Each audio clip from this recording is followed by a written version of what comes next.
During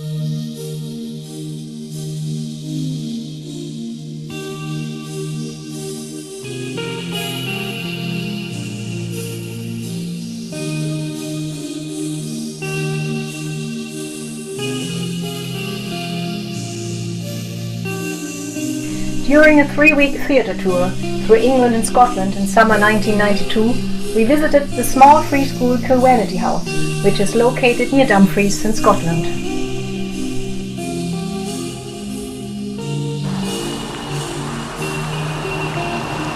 Compared to Summerhill School, the famous figurehead of liberal education, the small school in rural Scotland remains largely unknown.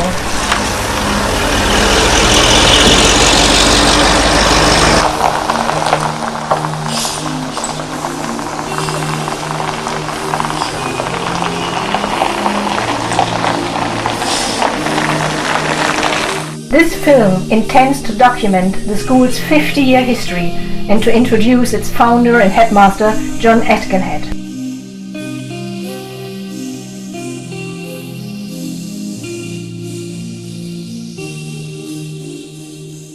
The Stadttheater Neumünster is a well-established, volunteer-led amateur theatre group from northern Germany.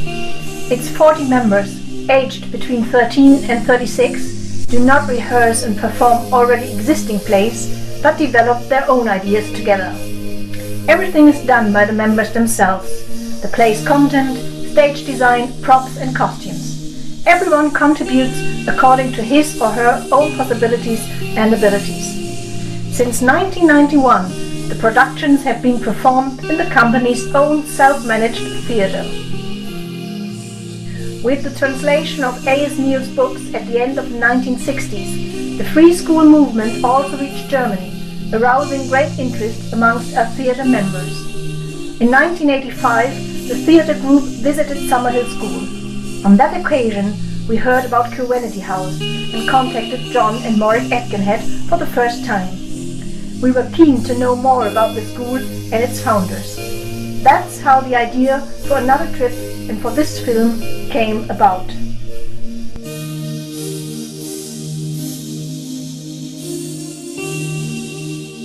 Since that visit, John Aitkenhead, on the right-hand side, and Bernd Soffner, the director of the Stadttheater Neumünster, had kept in touch.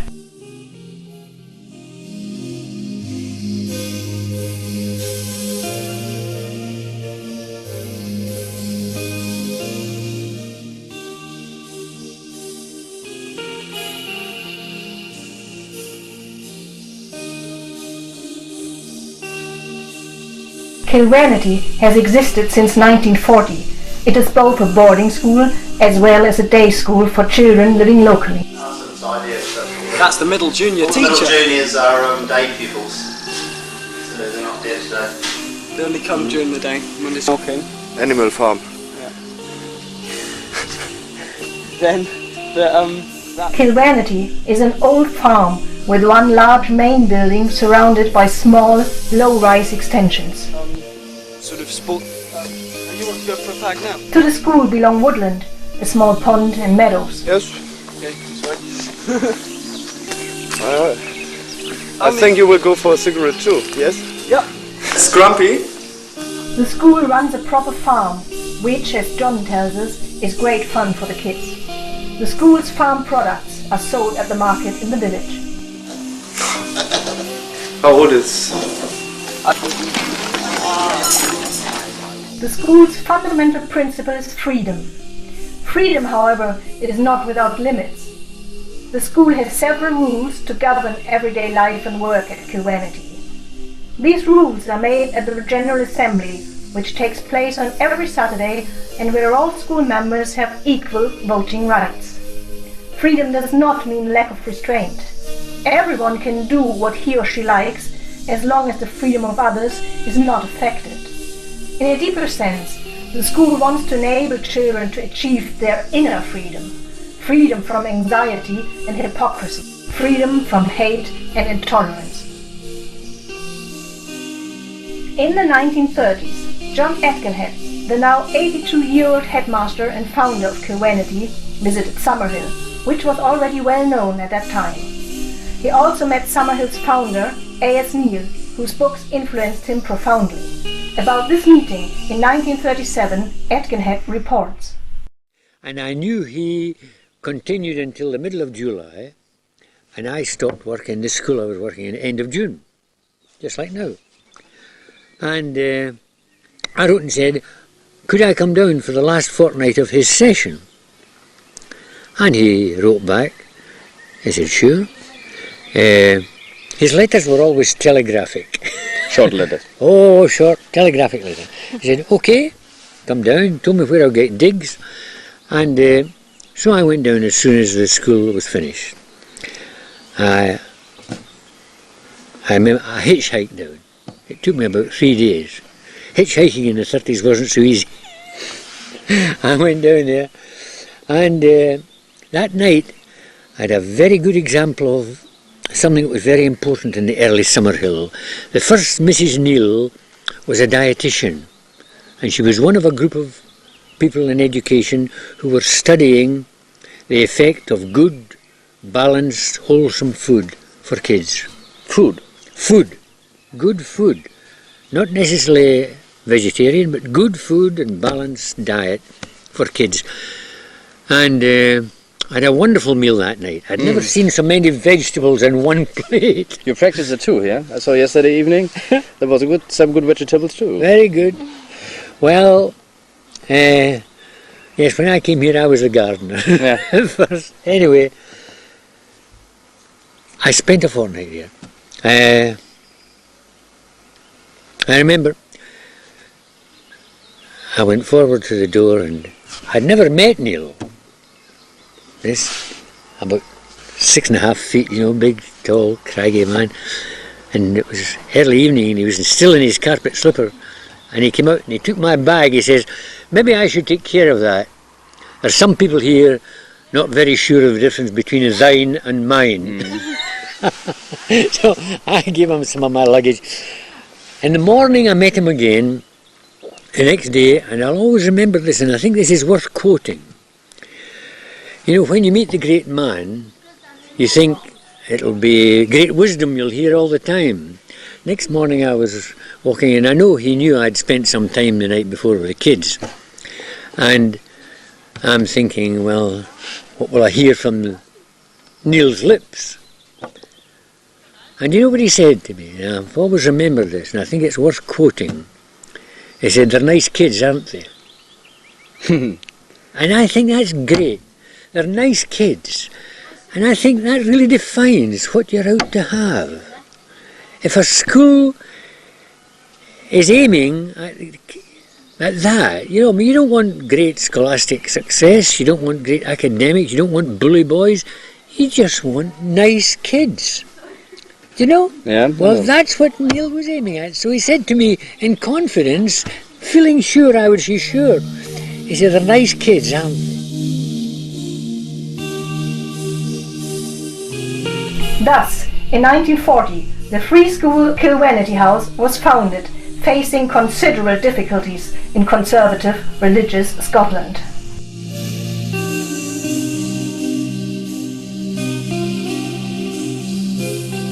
For the first couple of years, John and his wife Morag worked with a relatively stable group of teachers. Wir haben hier sehr lange gearbeitet, mein Mann und ich. The former teacher Peter McKinnon, who worked in Kilquhanity in the 40s, on this topic. It is a big problem to find people, teachers, who really teach out of idealism. But in the beginning it was like that. We had a marvelous staff of true idealists, and it was fantastic in the beginning. Ein fabelhaftes Kollegium, die wirklich Idealisten waren. Und das war ausgezeichnet im Anfang. Aber das ist eine Schwierigkeit, natürlich. Sieht so eine Schule wie Kilquhanity oder Summerhill Neurotiker an? The fluctuation of teachers has constantly increased over the years. Nevertheless, John has always held on to Neil's fundamental principles in his concept for Kilquhanity. To stay on the child's side, offering the children widespread participation in decision-making in everyday school life. And for years we presented nobody for any examinations. I mean, Scotland has always had a very good examination system and sending kids to universities, etc. Do you think that Kilquhanity is a copy of Summerhill? Well, it was inspired by Summerhill. Inspired. Inspired by Summerhill. It was, Neil always thought we were more orderly, we were aiming more at, well, we would meet at conferences. Neil was saying, is it still compulsory lessons at Kilquhanity, John? That was the standing joke between us. And I would say, that's right, Neil, compulsory lessons at Kilquhanity. Well, Neil started in 1924. Now, 1944 was 20 years later, and already it wasn't enough to say, free school, you don't need to come to lessons. That was how Neil made his name. And he got kids who had been difficult in ordinary schools. And of course he was always hoping that the parents would be willing to go along with that. But there's another line, Bern, and that is, you can say, and this is what we say, here is a pattern of lessons, or here is the stage you're at, here's what we think you should be doing, or the stage you're at to learn more. But we don't have, we have a full expectation that the youngest kids who are learning to read and write and count, that they should come for the first lesson in the morning and the first lesson in the afternoon, and in between, from 11 o'clock until lunchtime, there's 2 hours when you can do all the things that they like to do. you like to do. And that's from food production through all the arts, painting and pottery and woodwork. So it was a very good woodcraft. Oh, yeah.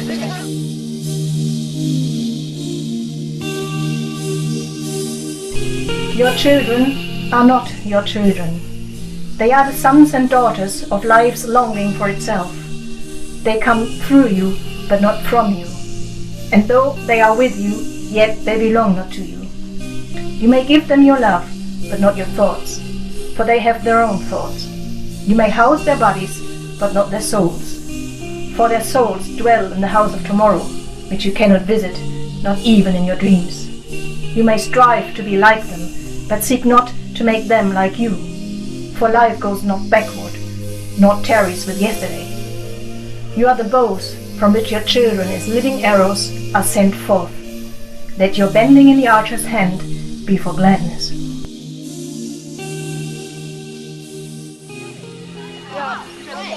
Nur noch mal kurz einmal zurück. Ja. Kannst du schon mal machen, ich gehe gleich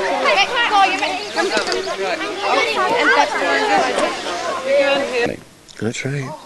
And you must get people enough round about you to believe in that. Yeah. In all these years, financial problems and conflicts with school authorities and their regulations have been the main obstacles. John explains. And you go through very difficult times. There have been times when I didn't know how we were going to pay bills, but there were tradesmen in Castle Douglas, shopkeepers, willing to trust us, and we never cheated anybody, but they were willing to give us long time credit, always paying sometime, you know. And then, I know, in 1959, here's a good example. In 1959, we were always being inspected, right through the 50s, you know, 1945, 6, 7, 8, 9, right through 1950s to 1960, we were being inspected, and they're finding, you don't have enough bathrooms, you don't have enough air, yes, you don't have enough fire escapes, and these regulations are always changing. Yeah. Oh, more strict, more and more, more and more. So, fire exits. Everything like that. Just this year, we had to find money to get new fire alarms because the standard of your fire alarm had to be changed, you know. Well, During the 5 decades of the school's existence, fashion, trends, and pupils as well as teachers' looks have changed. But the basic principle of free individual development still remains unaltered. The two most important prerequisites for the foundation and maintenance of a free school are idealism and persistence. Variation, aber das Komische ist, die manche, die kommen und sagen, die wissen die Antwort und nach 2 Jahren. The funny thing is that some of the teachers who come to the school think they know all the answers. But 2 years later, they leave the school again. Das ist schon so, als ich 85... You know, when we visited Summerhill in 1985, there was a group of anarchic teachers who wanted to remove Ian O'Neill. But when we came back a year later, they had all gone. Exactly. They are so overconfident, thinking they know the answers. But when things get serious, only those will stay who really believe in it. Loving your enemies, loving not only your friends, returning good for evil. To the question why there are not more projects like Kilquhanity, John answers,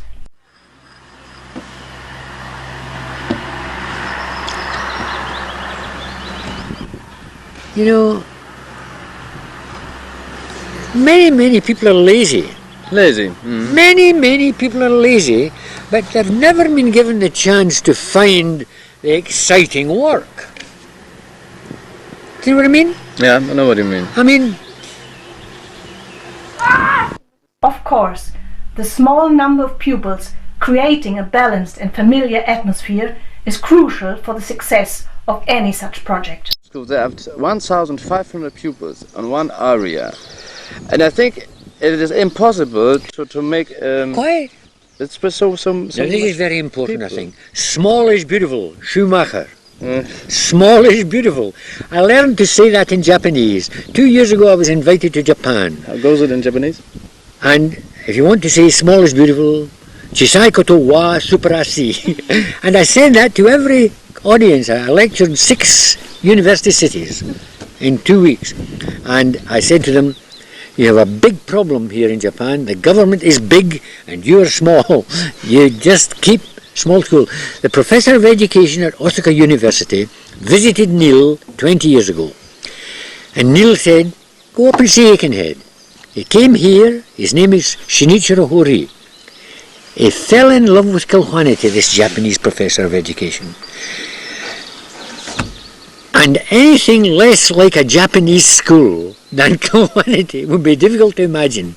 We have 7.5 acres, we have a dozen houses, some of which we have built, You go to a Japanese school, every bloody square centimetre has been used, every metre, and cruelly imposed gates and railings and times,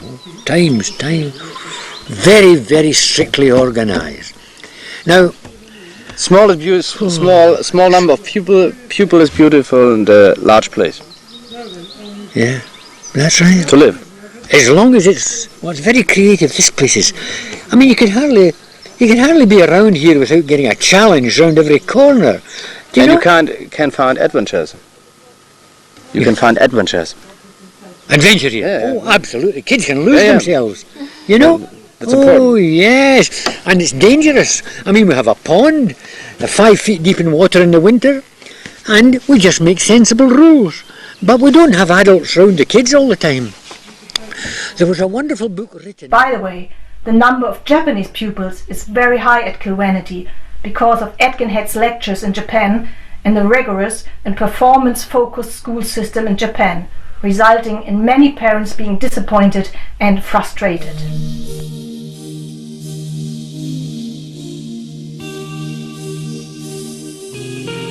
In addition to the main building, a number of workshops, classrooms and adventure places have been built at Kilquhanity.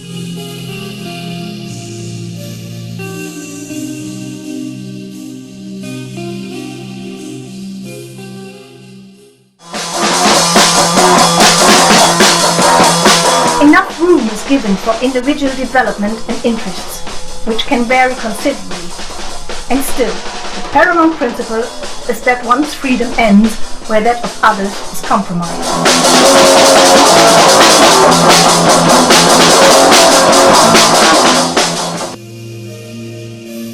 The school's particular pride is the so-called dome, a dome-shaped assembly hall which took 7 years to build.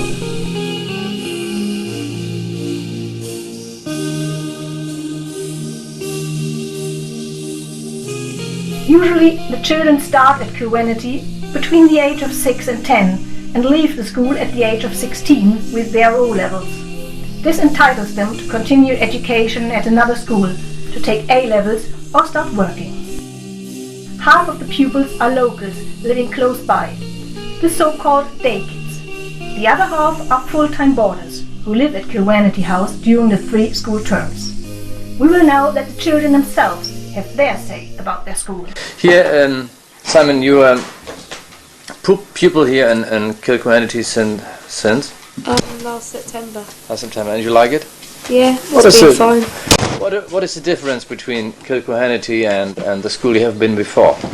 Well, I went to a state school, then a Steiner school, and then this school. And the state schools are just all about lessons, and there's nothing to do there except for just do all the lessons and go home again. And the Steiner school was a bit different, but the same hours. And here's been a lot different because it's 4 hours, and we only do 4 hours of work a day. And the difference is that you live here. yeah, because at home I just tend to, the school doesn't really matter. It's like I don't go to school, but here I don't have a choice. It's up with me. We vote on the rules. You vote the rules. But we don't have much. About the relationship to John, Tom tells us But we're getting less say. But it's nice, much nicer to have John here than someone else, because he's a good headmaster. Yeah, he has a lot of experience. Yeah, he's doing it for a long time.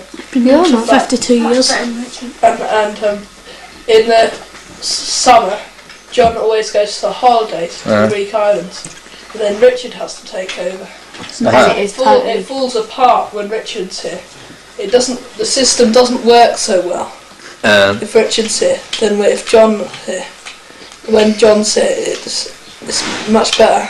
You think the system needs somebody who has experience? Yeah. Yeah. Yeah. But here, Simon, you said the rules are from the kids. The rules of community. The rules of community. Yeah, well, before, for instance, before I came, it was said that if you went on midnight walks after lights out, went up to the woods or whatever, if you did that after lights out, you would just get an undertaking. Say, I will not go on any, I keep to the bedtime rules. Where now you do DSWs and you can get chucked out for it if it's that serious. Yeah.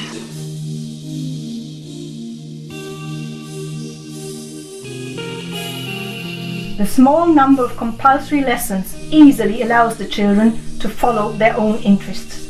Football and romping or other sports activities are equally important as playing the drums or electric guitar, doing craft work, drawing or taking care of the animals. Canoeing and camping trips are also organized.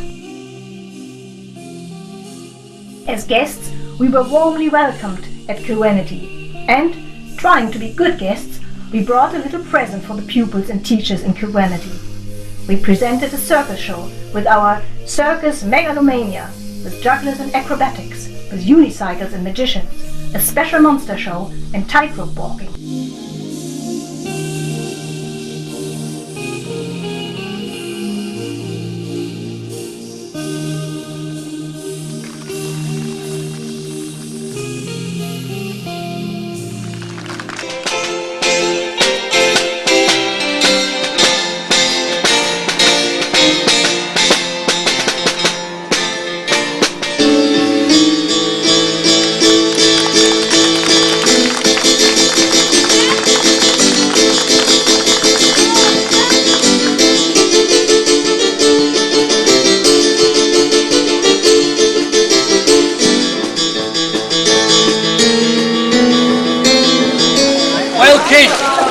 I wonder if I could say, on behalf of all the kids and all the grown-ups, at Kilquhanity today, if I could say something that must be the understatement of the year, that is, thank you. I don't remember anything so magical, anything so wonderful. Inside 1 hour, an hour and a quarter, how much we watched. Have we ever seen so many clever people? The 50 pupils and 18 teachers greatly enjoyed the circus and took part in the following workshops with a lot of fun and commitment. Yeah, there's one German teacher. Well, she. Yeah, no, that's same. Marianne has been here for some time. Now, that's how it should happen. And how much does it cost a year or a term? Here? Yeah. That's another trouble. It gets more and more expensive to have a kid at school. Now,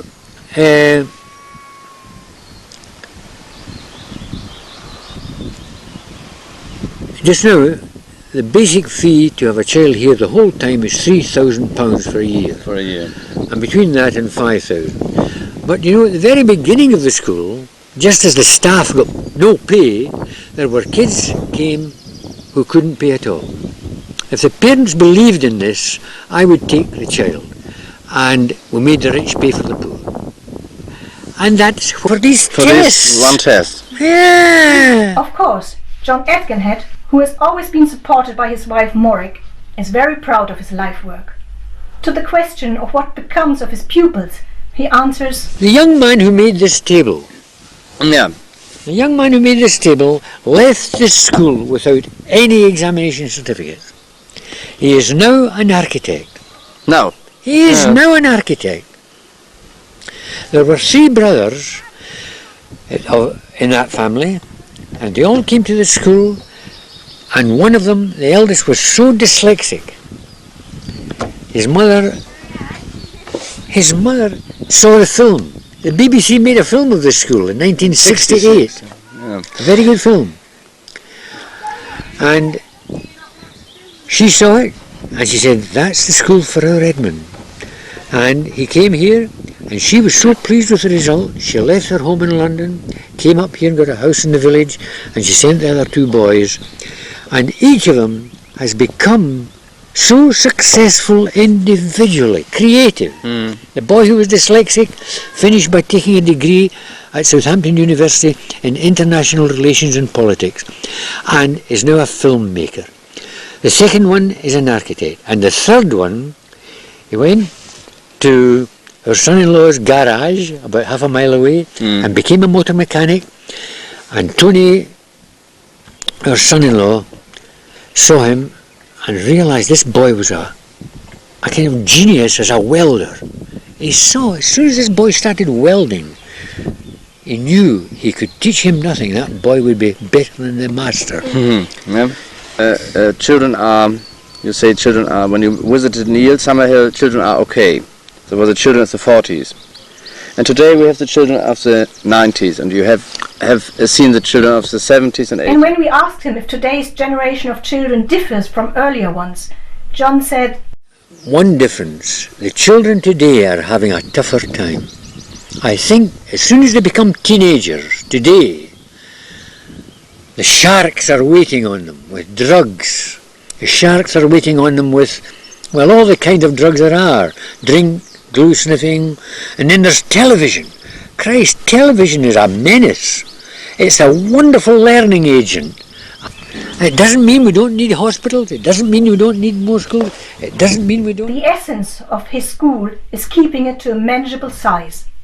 John explains, we could have more schools like this. When I made this film in 1968, Trevor Philpott was the man interviewing me, and he said, and how come your school's not bigger? Yeah. He said, why are there not more people coming here? And I said, small is beautiful. I don't mean that at all. I said, it's not the aim of that. There could be. I said, look, we don't want one big school like this. We want to have a school like this in every county in Scotland. I said I would die happy if there was a school like this in every county in Scotland and we had a parliament in Edinburgh.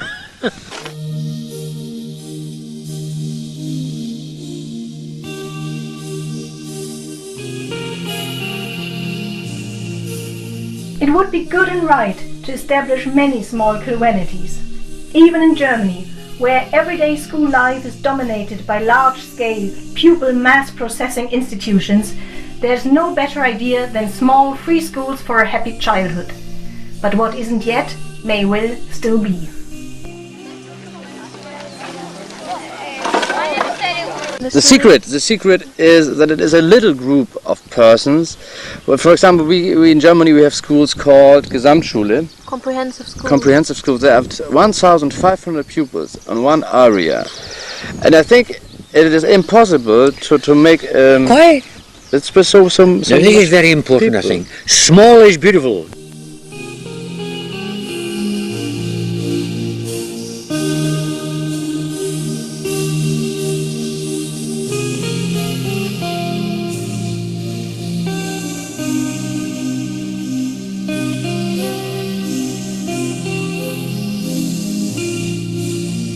For more than 50 years now, John Etkinhead has not only been the headmaster of his own school.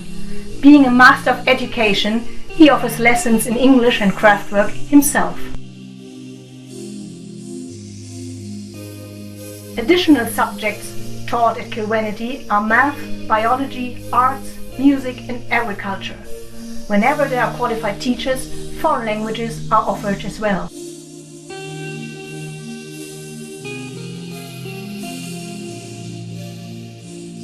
Lessons at Kilquhanity can be best described as workshops. There is no fixed timetable, and the lessons' contents are largely chosen by the pupils themselves.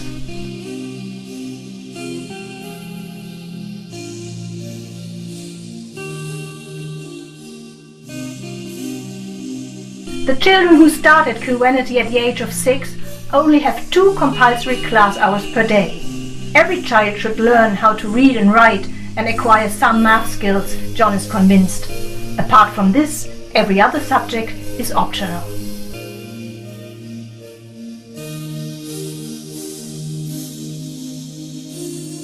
Although in Britain it is much easier to establish a free school compared to Germany, due to, for example, a more flexible curriculum, Kilquhanity House and Summerhill School are unfortunately still the only known examples of such schools today. Most striking is the lack of hustle and bustle that often is so typical of schools. The comparatively small number of pupils is, without doubt, the most important factor. A state school would stuff a place like Kilquhanity with up to 1,000 pupils, destroying the family atmosphere. In contrast, on the 7.5 acres site with its numerous buildings, woods and meadows, with stables and the pond, the current 50 children have plenty of space to pursue their own activities and interests.